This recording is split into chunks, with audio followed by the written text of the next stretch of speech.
it was showing on comfortably. Anyway, Mr. Ajay, can I start now? Yeah, please. Okay.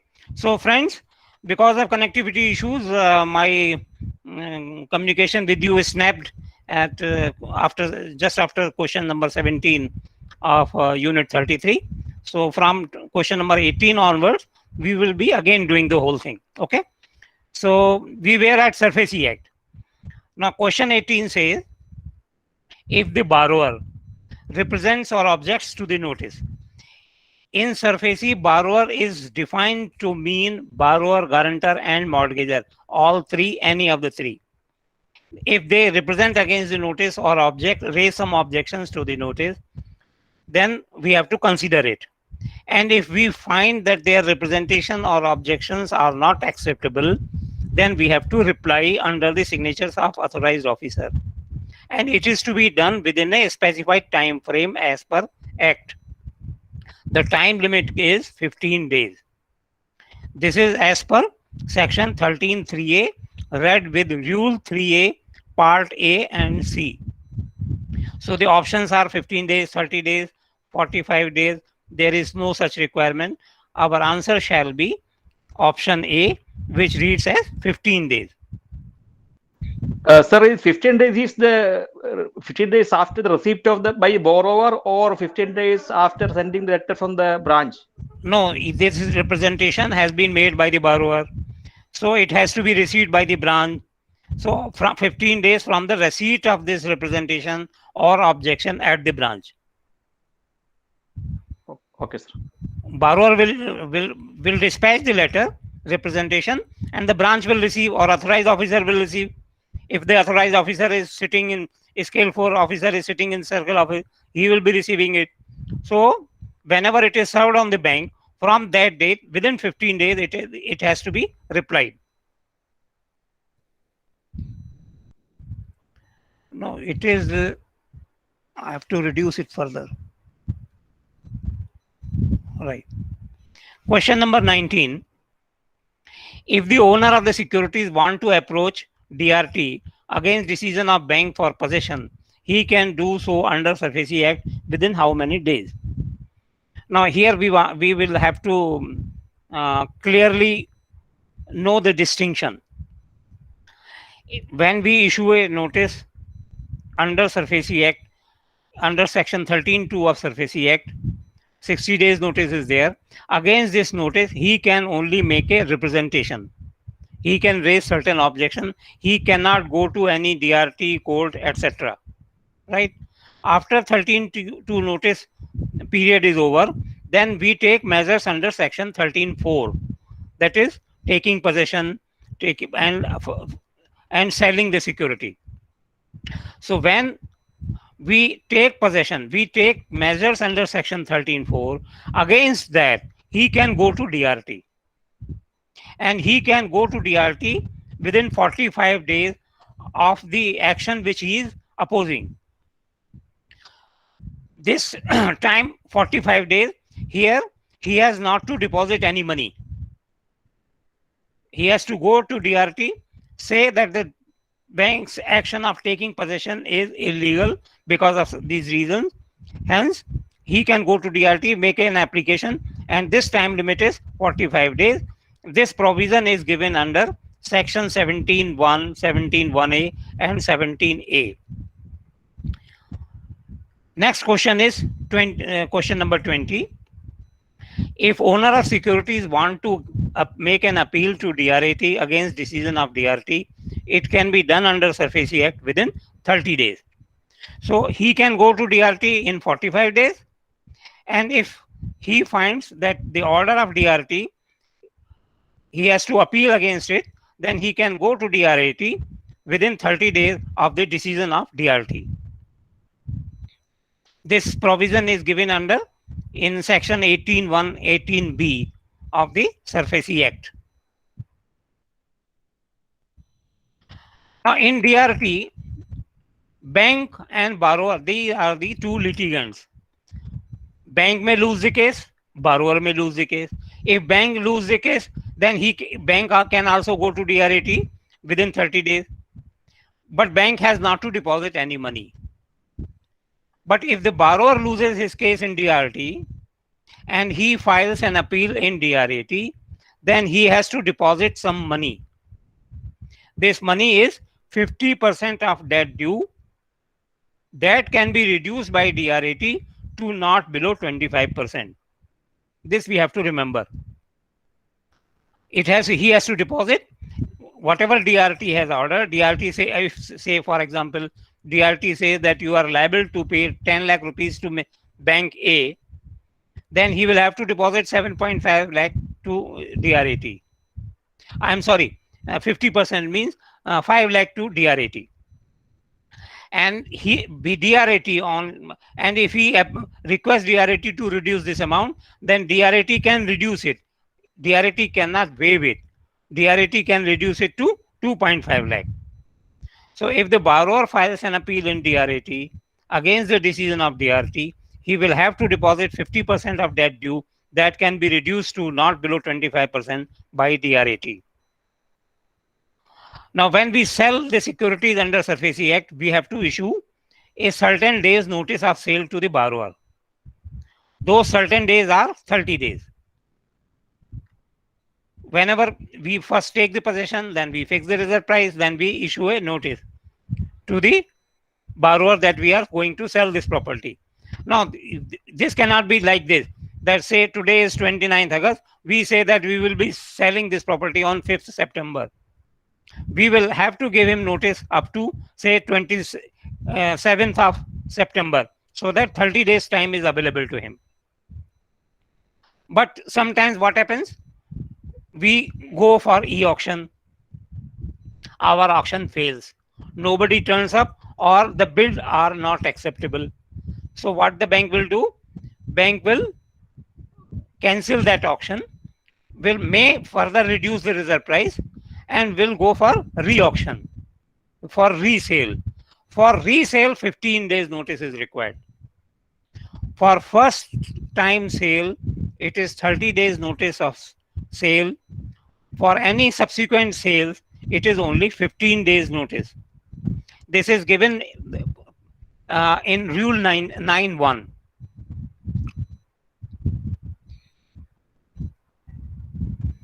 Question 23. On behalf of the bank, which of the following officials can initiate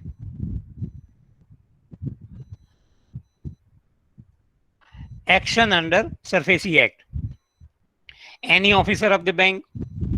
No. Any officer authorized by board or scale 4 and above? Third option is scale 4 and above only. Any officer authorized by the board or scale 2 and above. So our answer is option B. Normally it is scale 4 and above, but the board of directors of the bank, they can authorize other officers also. This is provided in law. So our complete answer is, if we say option C, then our answer is only partially correct. But if we take option B, then our answer is complete, because it is any officer authorized by the board or scale 4 and above. In connection with sale of an IP, which of the following is not correct? First is, sale price can generally be not less than reserve price. It is true. Generally, it should not be less than reserve price. It is given in Rule 9.2.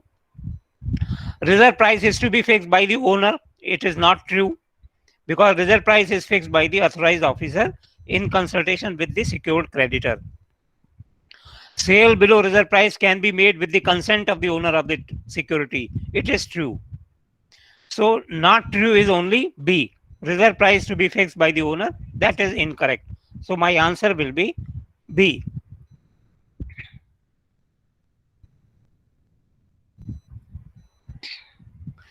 The buyer of the securities is required to make payments in the following manner. You are all, you may be dealing with the sale under SARFAESI Act. What happens? First, he deposits 10% of the money, 10% of reserve price. Then the bank or the authorized officer, they issue the borrower, the participant, bidders, they issue login ID and password. then on a specified date and time, they make bids electronically. After this conclusion of bidding process, if the bank accepts the bid of the highest bidder, then he is required to deposit 15% amount, so that the total becomes 10 plus 15, 25%, and remaining bidders amount is refunded. Now the provision is in the act is that he has to deposit 25% amount immediately, and balance amount, that is 75%, within 15 days of confirmation of sale. That is the correct answer. Now here, for your further information, this word immediately has been defined as on the same day or not later than next working day. It is given in Rule 9.3. So he can deposit the money after conclusion of bid on the next day also. This will also be treated as immediately. And balance within 15 days of confirmation of sale, or such extended period as may be agreed upon between purchaser and secured creditor in writing, but maximum 3 months. Now here I have to explain a few things. This extension can be allowed to him. If he is in difficulty, then bank can allow the extension. But it has to be agreed in writing. Between whom? Earlier words in the act were between agreed upon between parties. Now parties mean borrower also jumped in, mortgager also jumped in, they created difficulty. So the government defined the parties to be purchaser, that is the highest bidder, and secured creditor and bank. Bank and bidder will be agree, and borrower will not have any role. First thing. So parties were clarified. And this extension cannot go indefinitely. This extension can be of maximum 3 months. So this is our exact Rule 9.4 now. Balance 75% is to be deposited by the successful bidder on or before 15th day of confirmation of sale, or such extended period as may be agreed upon between purchaser and the bank in writing, but maximum 3 months.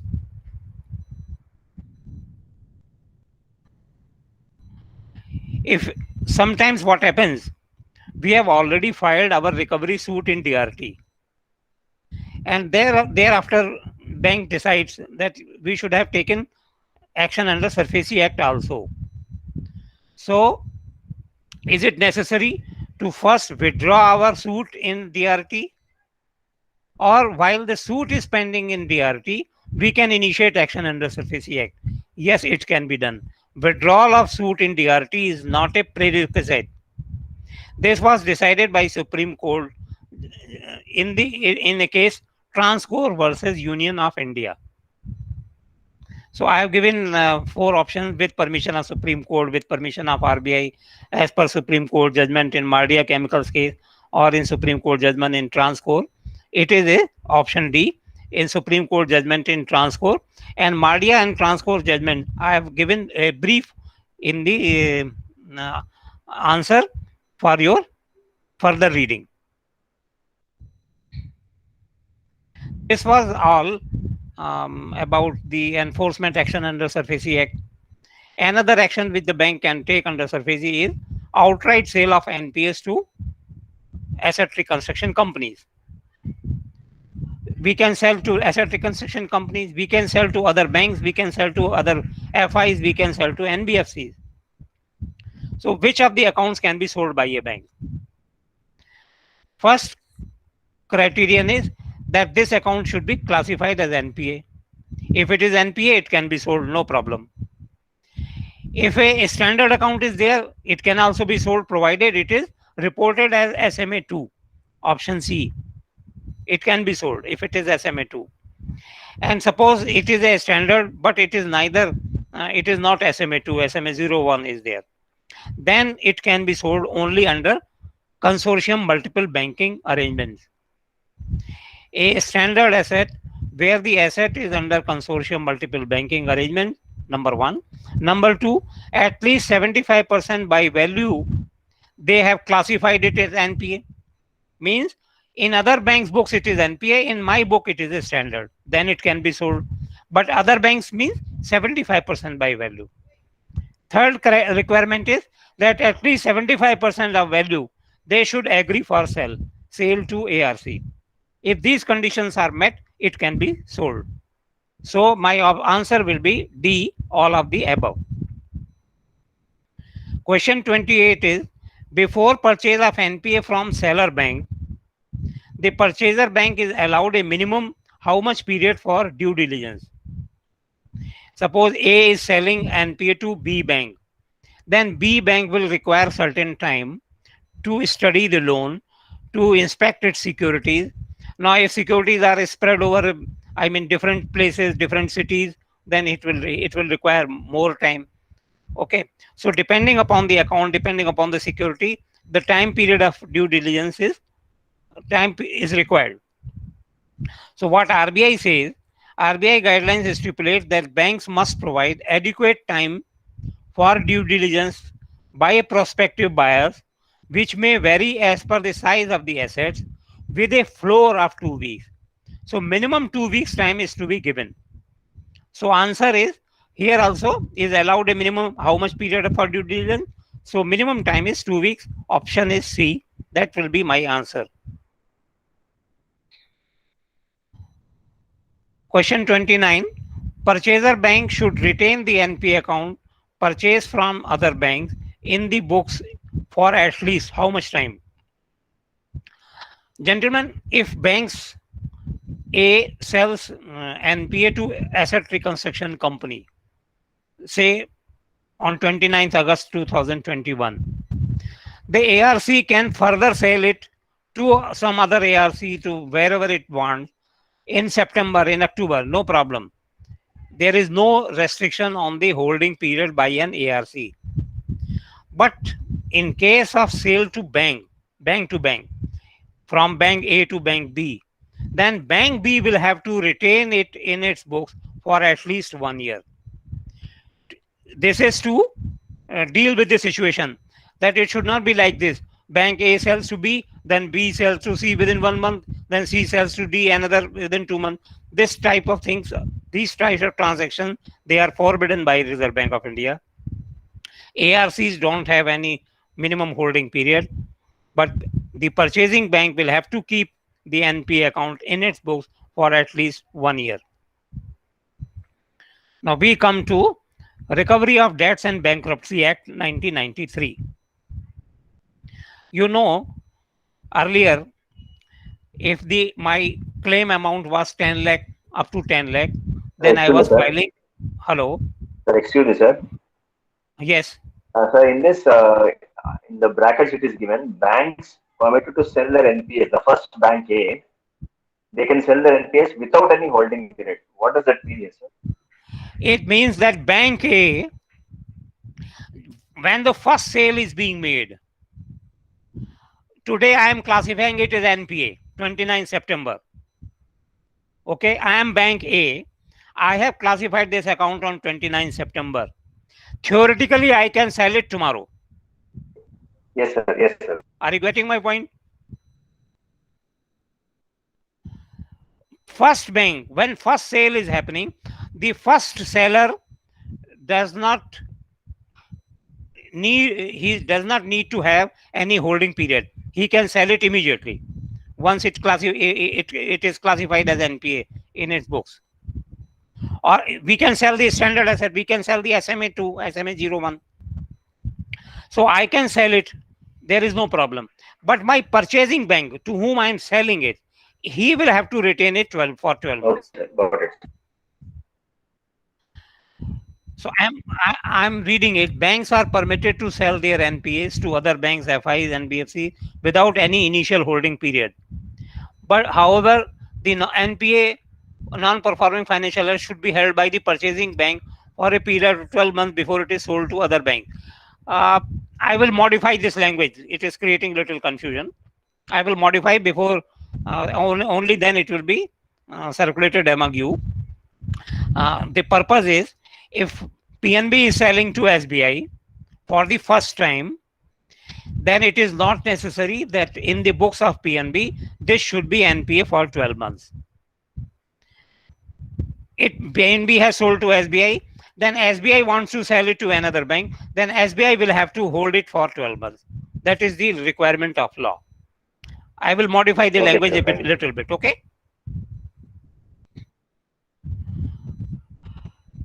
So you know that in 1993, one act was enacted.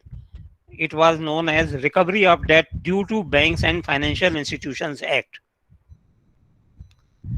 The act is as it is. Its name has been changed to Recovery of Debts and Bankruptcy Act 93. So in your question paper, whether it is referred to as Recovery of Debts and Bankruptcy Act, or it is referred to as Recovery of Debts Due to Banks and Financial Institution Act, it is one and the same thing.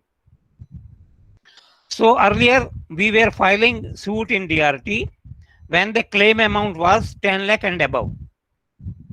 As on date, this cutoff amount has been increased. It is now loans with balance are rupees 20 lakh and above, they will go to DRT. And suit, we file civil suit in civil code. They are governed by the provisions of CPC, Civil Procedure Code. There we call it as a suit. In DRT, the technical nomenclature for suit is original application, OA. So suit and OA, they denote the same thing in the context of DRT. So my dear friends, kindly remember that the cutoff amount has been raised from 10 lakh to 20 lakh. Your books may be having old amounts, but as on date, only loans with balance are rupees 20 lakh and above, they will go to DRT.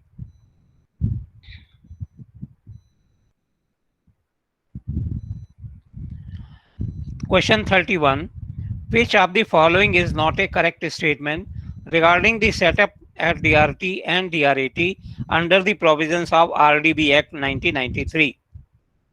DRT is headed by presiding officer. That is correct. Whosoever is heads DRT, his designation is presiding officer.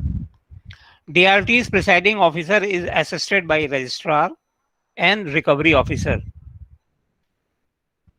Registrar's role is at the admission stage till the passing of judgment. Role of registrar is there. And once the decree is issued, the judgment, the award is given by DRT, then the role of recovery officer starts. So DRT is having presiding officer, DRT is having registrar, DRT is having recovery officer. Now DRAT, the Debt Recovery Appellate Tribunal, it is headed by president. That is wrong, because DRAT's head is known as chairperson. So DRT's head is presiding officer, DRAT's head is chairperson. So here, by giving president, that is the incorrect statement. My answer shall be C. DRAT is not headed by president, or head of DRAT is not known as president. It is called by the name chairperson. Again, question 32. Which of the following is not correct under provisions of RDB Act 93? You know, there are three functionaries in DRT. Registrar is there, recovery officer is there, and presiding officer there. There may be some acts of registrar which one feels that we should file appeal, that registrar has done some wrong. He is not admitting my original application. Then against registrar, appeal lies to presiding officer of DRT. Bank can go to DRT's presiding officer, and time limit is 15 days only. Whenever you are agreed by the decision of registrar, the bank can go to the presiding officer of DRT and file an appeal, but time limit is 15 days.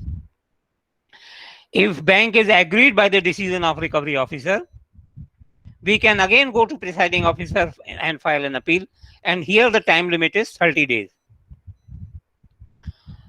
But if I am agreed by the decision of DRT's presiding officer, then I have to go to chairperson of DRAT. That I can go to DRAT within 45 days. No, I'm sorry then, gentlemen. This 45 days is incorrect. Therefore, the correct answer is C. Actual period is 30 days only. Period for appeal before DRAT, it has been reduced from 45 days to 30 days as per Amendment Act of 2016. So if the bank is aggrieved or the borrower is aggrieved with the decision of DRT, either party can go to chairperson of DRT and file an appeal, and the limitation period is only 30 days. So the question was, which of the following is not correct? Because 45 days is incorrect, 30 days is the right answer. So my answer to this question will be C.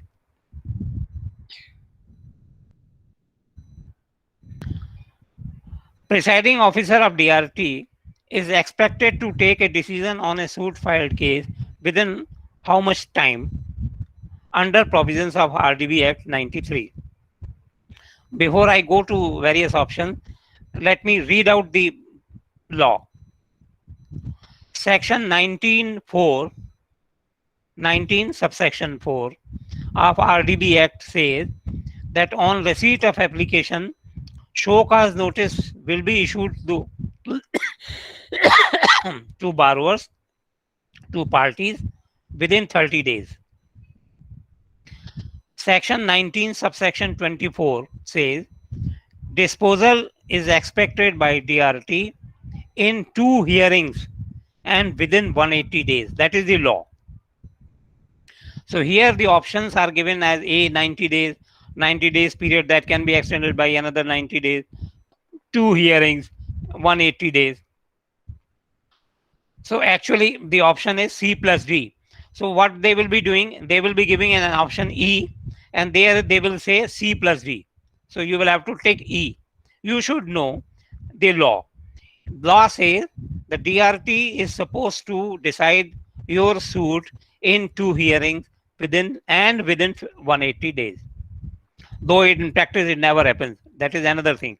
But it is the requirement of law. And in this same vein, section 26, 20 subsection 6, it says disposal of appeal by DRT is within maximum 6 months. So kindly remember, in DRT it is days, in DRT it is months, though the duration is almost similar. It is 180 days and it is 6 months, but we have to remember the law.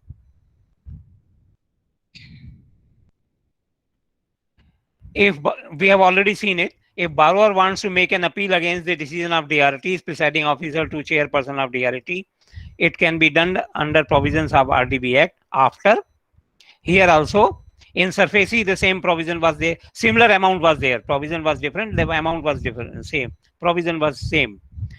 He has to deposit 50% of amount of decree, which can be reduced by DRAT to 25%.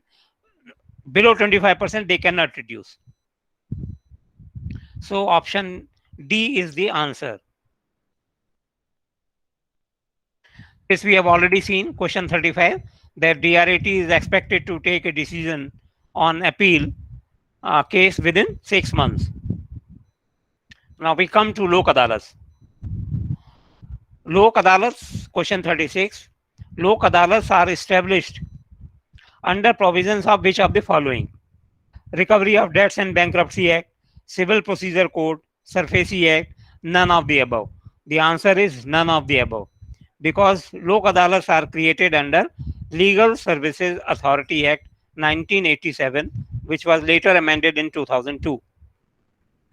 If Legal Services Authority Act was given any option, then I would have taken that Legal Services Authority Act. Because it is not there, so I will take none of the above. Question 37. Which of the following statement is not true in regard to jurisdiction of Lok Adalat? So earlier, you know that 10 lakh and above cases were going to Above 10 lakh cases we are going to DRT, and up to 10 lakh we are going to civil court. Now, monetary ceiling has been revised in case of DRT, civil suits. So here also, in Lok Adalat also, a similar change has occurred. In a normal Lok Adalat, normal means organized by civil court, cases up to 20 lakh are referred. It is correct. Earlier it was 10 lakh, now it is 20 lakh. Cases above rupees 20 lakh are referred to in DRT Lok Adalat. This is also correct. Because in DRT we file recovery suits of cases above 20 lakh. So cases, if we have to go to Lok Adalat, DRT Lok Adalat, here also the cases above rupees 20 lakh will go. C is in normal Lok Adalat cases up to rupees 10 lakh and DRT Lok Adalat above 10 lakh. This was valid till some time past. Now it is incorrect. So the question is, which of the following statement is not true? C is not true, because the monetary ceiling of 10 lakh has been revised to 20 lakh. So answer will be C. An appeal against award of Lok Adalat can be made too. It cannot be made anywhere. The award of Lok Adalat is final.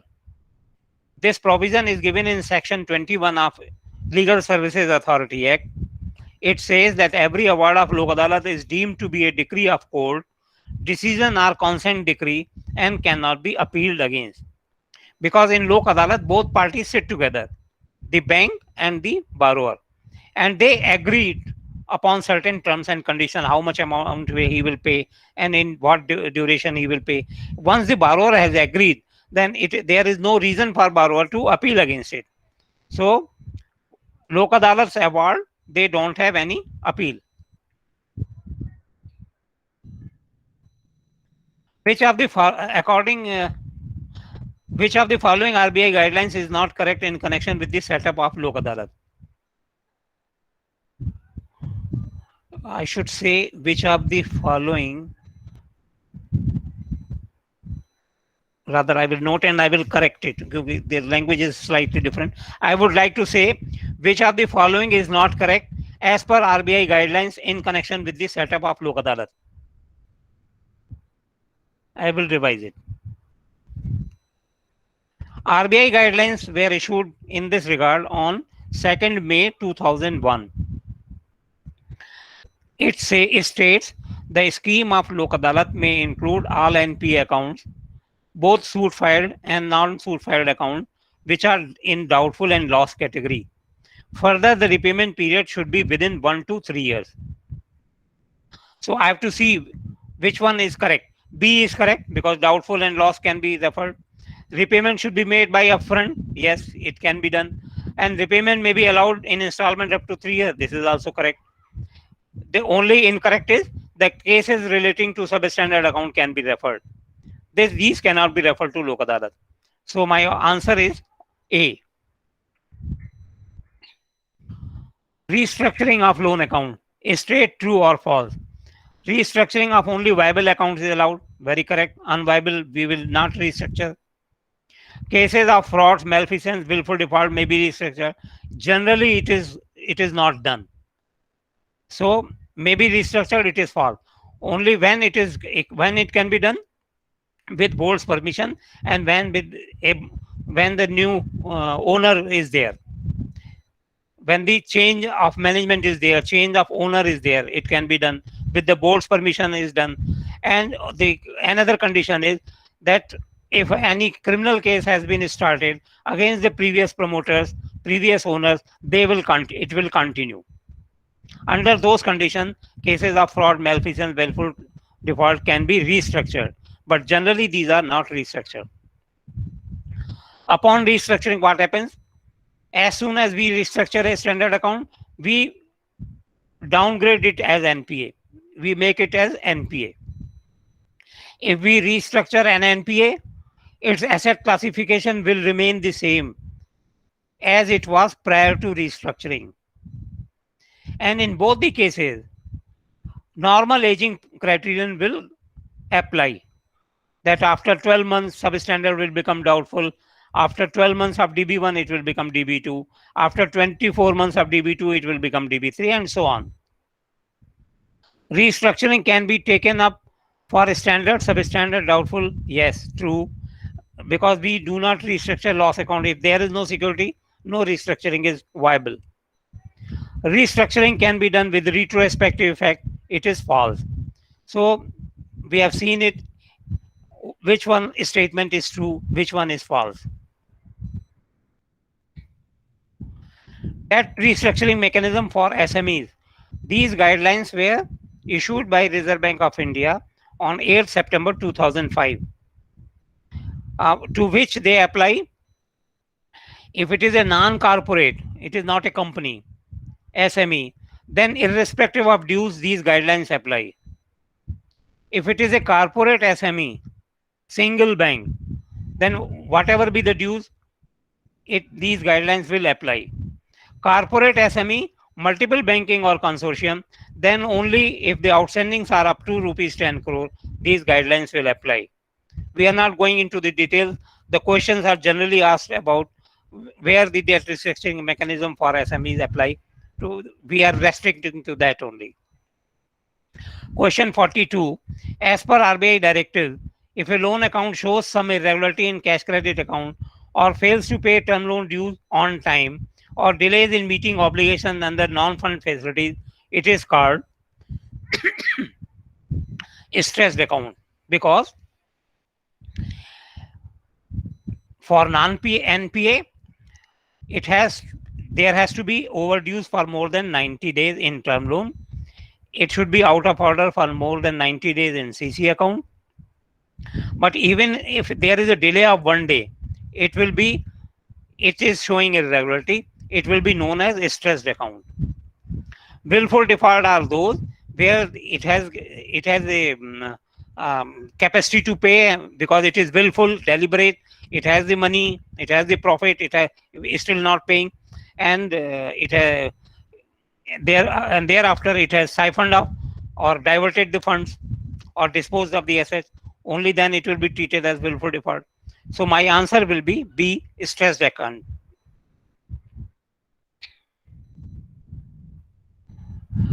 For revival and rehabilitation of stressed MSMEs, the RBI guidelines of 17th March 2016 apply.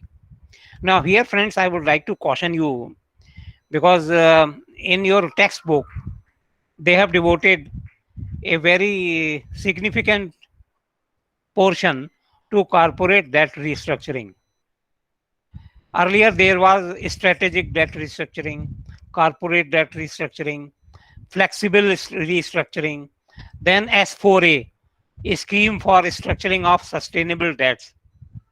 All these four have been discontinued and these have been replaced by framework for resolution of stressed assets, which we will be covering a little later. Right now, for framework for resolution of stressed assets, two sets of guidelines were issued. First was 12th February 2018 and it was modified and again issued on 7th June 2019. So 7 June 2019 guidelines are in force today. Those guidelines say that revival and rehabilitation of stressed MSMEs, RBI's guidelines 17-316, they are still valid. So I am covering these and I will be covering hereafter the framework for resolution of stressed asset. As far as questions are concerned, because otherwise these are quite lengthy, questions are concerned, we should remember that these guidelines are applicable for revival and rehabilitation of MSMEs having loan limits up to rupees 25 crore. In these guidelines, the word used is corrective action plan. In IBC and in resolution of stressed assets, the word used is resolution plan. Both things are similar, same, synonym. Corrective action plan or resolution plan, same thing. But here word is used corrective action plan. It has got three components: rectification, restructuring, or recovery. When borrower is not willing to rectify or restructuring is not viable or restructuring fails, then bank can take recovery action. CAP means corrective action plan. So formulation of corrective action plan is mandatory in all SMA2 cases, while it is discretionary in SMA1 and SMA0 cases. So question 1, cutoff limit is 25 crore. It is mandatory in SMA2, optional in SMA1 and SMA0. But if the enterprise comes to the bank and says that my business has failed, I am unable to pay bank's dues, or if there is erosion in net worth to the extent of 50% during previous accounting year, he may come to the bank voluntarily and directly. In that case, whether it is SMA 0, 1 or 2, this application has to be considered. Next question is that cases up to 10 lakh are decided by branch at branch level. Above 10 lakh and up to 25 crore, these are decided by a committee at RO, JADO divisional level. It is bank's committee. In case of consortium, the bank which is having largest exposure, that committee will decide. So we have to remember 25 crore is the upper limit, then mandatory in SMA2, optional in SMA1 and 0. But if the borrower wants exit, then SMA criterion will not hold good. Up to 10 lakh cases are decided at branch level. Beyond that, the committee at RO, JADO divisional level. So these are the questions which may be asked from you. Now I am coming to the last part, that is framework for resolution of stressed assets. So once there is a default, we have to categorize the account as SMA 0, 1, 2. In case of term loan, other than CCOD account, if the principal or interest amount or any other amount is wholly or partially overdue between 1 to 30 days, then it is SMA 0. 31 to 60 days, it is SMA 1. 61 to 90 days, it is SMA 2. The second table is applicable to CCOD. This table was not existing in 12th February 2018 guidelines. This table was added in 7th June 2019 guidelines. Please remember. So if your textbook is older, then it will not be having any reference to this. For CCOD account, there is no SMA 0. SMA 0 is only for term loan and other than CCOD accounts. Okay. For CCOD, the basis of classification is outstanding balance remains continuously in excess of the sanction limit or drawing power, whichever is lower. That is the criterion.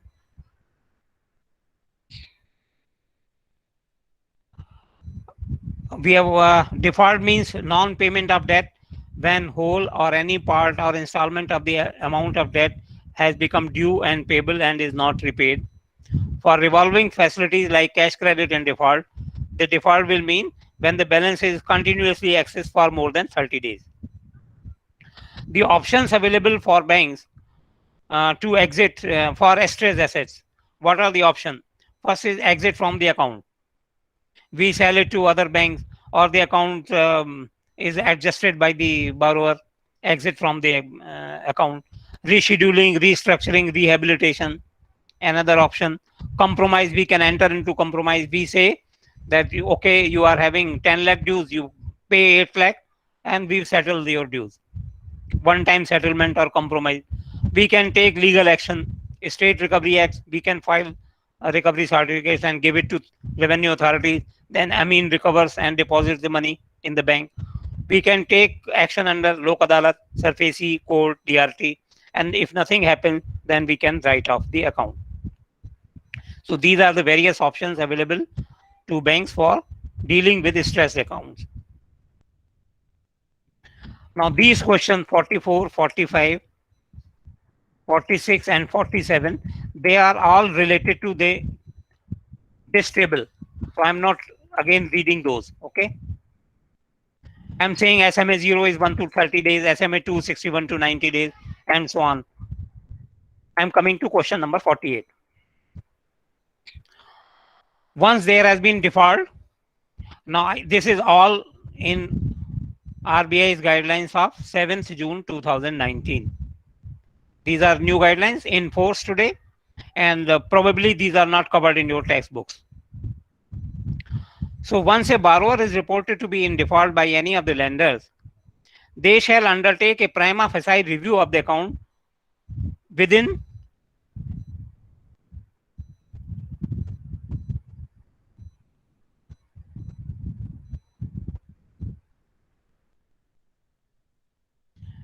how much time from such default?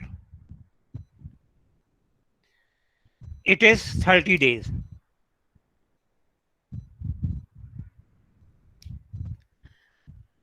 Look, gentlemen, within 30 days, what bank has to do? They have to decide on the resolution plan is not to be implemented. What shall be the resolution? Whether I am going for recovery, whether I am filing suit, or whether I am going for restructuring, the various options available to me, I will decide which option is to be applied in this case, and this is to be decided within 30 days from the date of default. Now you can see the sense of urgency. Earlier it was once the account became NPA, only then you can issue the demand notice under SARFAESI Act. NPA was necessary condition. But here we have not to wait for account to turn NPA. The moment default happens, we have got 30 days time. We have to review the account, and we have to formulate. We have to arrive at the option, not exactly what shall be the option. That is another thing. How the modality, what shall be the modalities of that option, that is another thing. But at least I will have to decide which option is to be applied for resolution of this account. Now, if this account is under consortium or multiple banking arrangement, then, and if resolution plan is to be implemented, then those banks sign inter-creditor agreement known as ICA. Question 49 relates to ICA.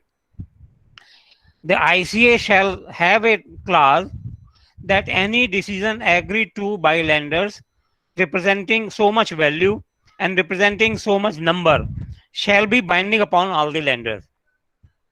If there are many multiple banks, then 75, then the banks who are holding 75% share by value and 60% by number, whatever they decide, it will be binding upon remaining lenders. So my option is D. A is 75, 75, 60, 60, 60, 75, 75, 60. So 75% by value and 60% by number. Whatever they decide, it is binding upon others. Excuse me, sir. Yes. Anybody telling something? Yes, sir. Sir, what type of accounts are these for? Corporate accounts also, sir. These framework. Whatever be, it is for the consortium account. It is for the multiple banking account. Now, the borrower's constitution is irrelevant. Sir, Here. sir, then what is the difference between IBC and this? Sir? IBC is also there, Insolvency Board. Insolvency and bankruptcy code.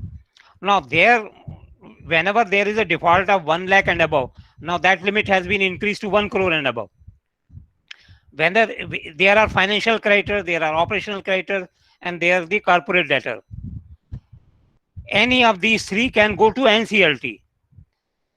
As on date, we can take action against only corporate persons, that is companies and LLPs. For individual and partnership firm, the adjudicating authority is DRT. That setup is yet to be operationalized. NCLT setup is working as on date. So we can file our application to NCLT against any corporate and against any LLP only as on date. Right? But here, this framework for resolution of stress asset, constitution of borrower is irrelevant. What I am telling, if the finance has been made under consortium arrangement or in multiple banking arrangement, then we have to sit together. And if by 75% by value and 60% by number decide, whatever they will decide, this shall be binding on others. This clause will be incorporated in ICA, and ICA is signed by all the lenders.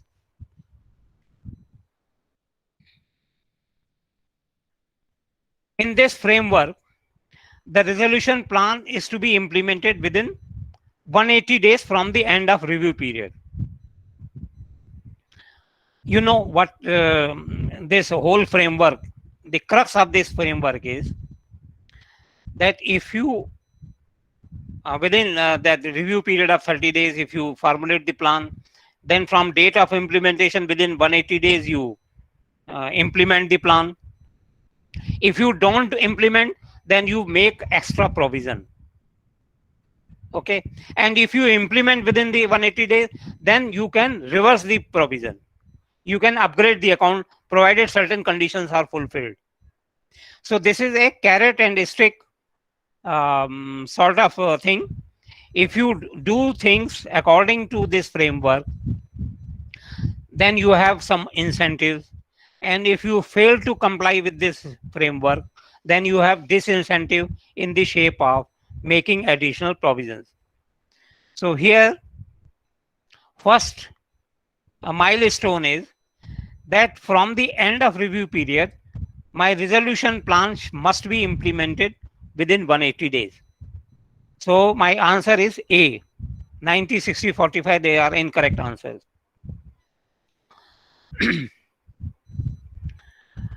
If my resolution plan involves restructuring or change in ownership, okay, then I have to obtain independent credit evaluation of the residual debt. Residual debt means if I have given say 100 crore loan is there, and out of 100 crore, 10 crore I convert it into equity. That can be the part of restructuring. Another 5 crore I waive off. So my residual debt is only 85 crore. So for residual debt, I have to obtain independent credit evaluation reports. This is known as ICE. And who gives this report? CRAs, credit rating agencies, specifically authorized by RBI, like CARE, ICRA, etc. So when this resolution plan involves restructuring or change of ownership, then I have to obtain ICE from CRAs.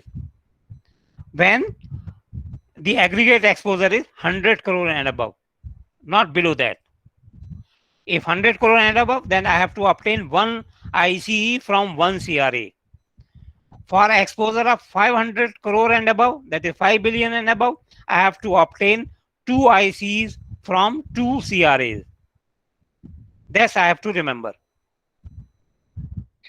And this ICE shall be RP4 or better. Credit opinion shall be RP4 or better. RP4 signifies moderate credit risk.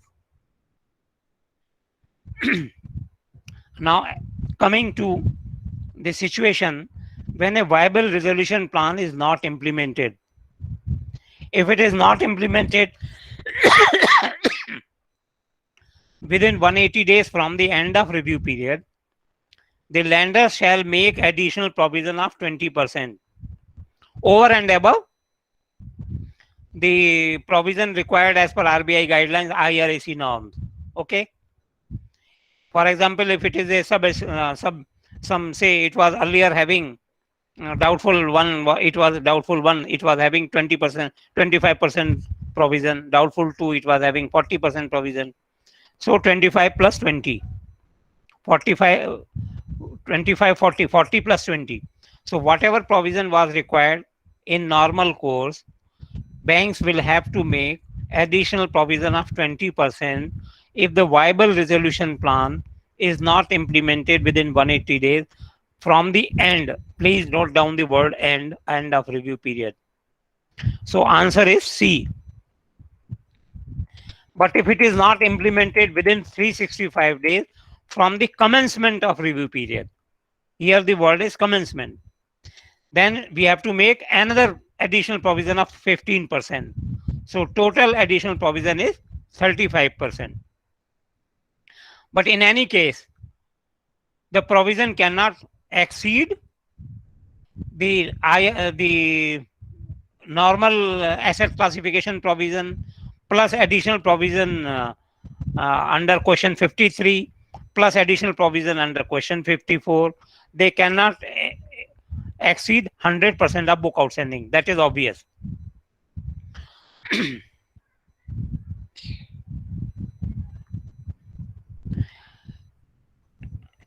In contrast to it, if the resolution plan is implemented and the borrower also demonstrates satisfactory performance, then it can be upgraded and the provisions can be reversed. So what are the conditions of upgradation? So we have to see the satisfactory performance during monitoring period. So first thing is satisfactory performance. If there are several facilities with several banks, then all facilities should adhere to the terms of resolution plan. Total adherence, no violation at all. And what is the monitoring period? There is a date of implementation of resolution plan.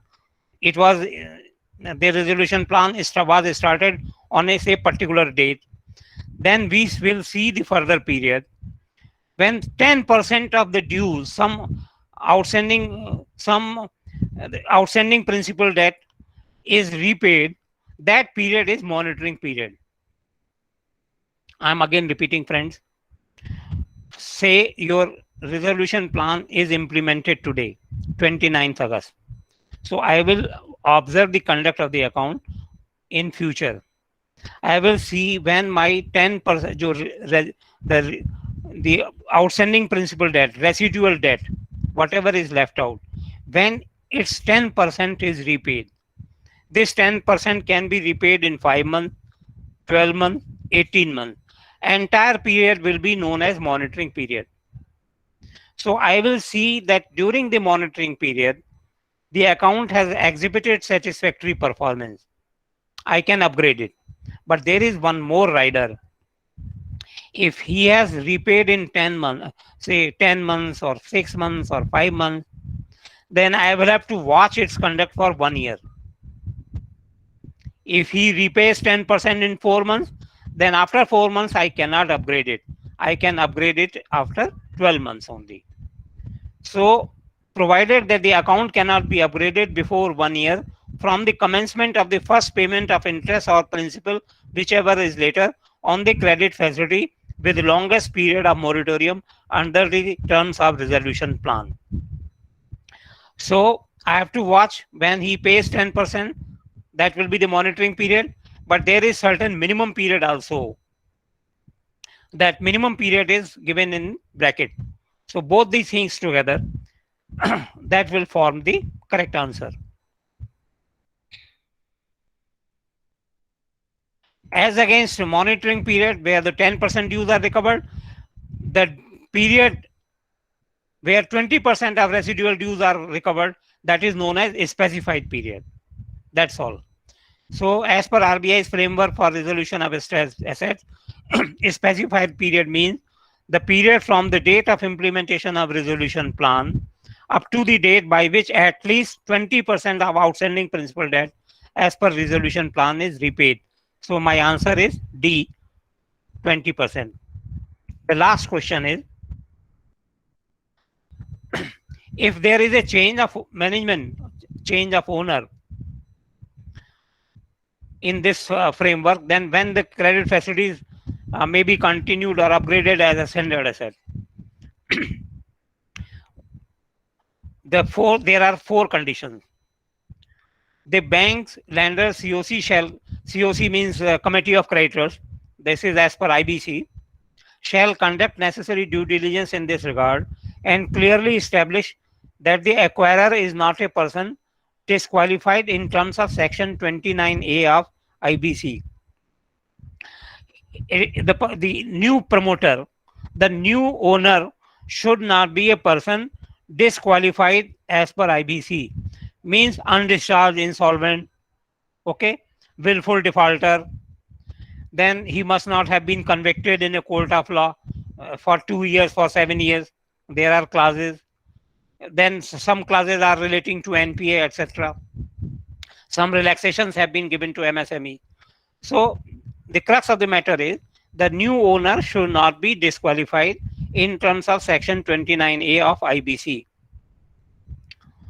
Additionally, the new promoter should not be a person connected with the existing group.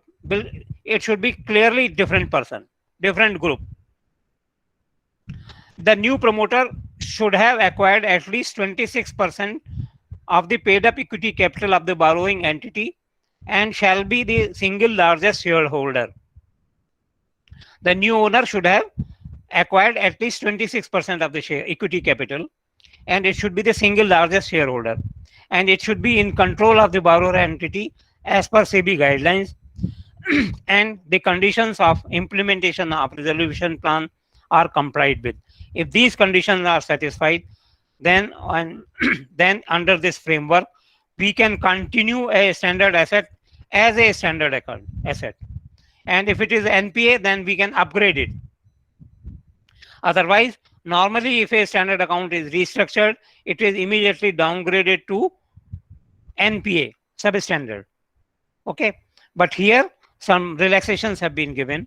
In case of change of management, change of owner, certain conditions are met, then banks can continue that asset, a standard asset, in a standard category, and for NPAs also we can upgrade them after some time, after observing their performance. So this was all, friends, regarding unit 30, 31 and 33. And if you have any question, you are welcome to ask right now, or you may ask it even till the date of your examination, as per your convenience. Friends, any questions you have? Sir, excuse me. Sir, in Yes, welcome. IBC,